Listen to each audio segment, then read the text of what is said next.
Hi students, welcome to BB Max 10th Standard Max 3rd chapter exercise 3.19 second sum பார்க்கலாம். If A is of order P into Q and B is of order Q into R, what is the order of A, B and BA?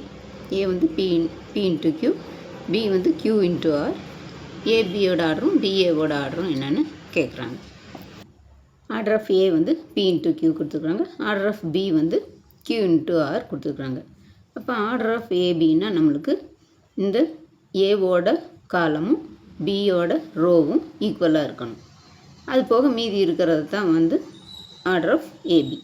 இப்போ இதில் order of ஏ வந்து B into Q இருக்குது, order of B வந்து Q into ஆர்னு இருக்குது. அப்போ இதோட காலம் ஏவோட காலமும் பியோட ரோ இது ரெண்டும் ஈக்குவலாக இருக்குது. அப்போ இங்கே ஆர்டர் ஆஃப் ஏபி வந்து பி இன்ட்டு ஆர், அதுதான் ஆர்டர் ஆஃப் ஏபி.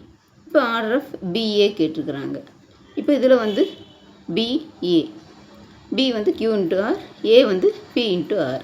இது ரோ, இது காலம், இதில் இது ரோ காலம். இப்போ நம்மளுக்கு இந்த காலமும் ரோவும் நம்மளுக்கு ஈக்குவலாக இருக்கணும். ஆனால் இங்கே வந்து இந்த ஆரும் இங்கே பியும் இருக்குது. அப்போ இது ரெண்டும் வேறு வேறையாக இருக்குது. This is not equal. அதனால் இங்கே கியூ இன்ட்டு கியூன்னு வருது ஆர்டர் ஆஃப் பிஏ. அப்போ அந்த மாதிரி வரக்கூடாது. ஸோ இது ரெண்டும் நம்மளுக்கு ஈக்குவலாக இருக்கணும். Order of BA cannot be defined. அவ்வளோ ஸ்டூடெண்ட்ஸ், ரொம்ப சிம்பிளான சம் தான். இந்த வீடியோ பிடிச்சுன்னா லைக் பண்ணுங்கள், ஷேர் பண்ணுங்கள், சப்ஸ்கிரைப் பண்ணுங்கள். தேங்க்ஸ் ஃபார் வாட்சிங். Tata, by.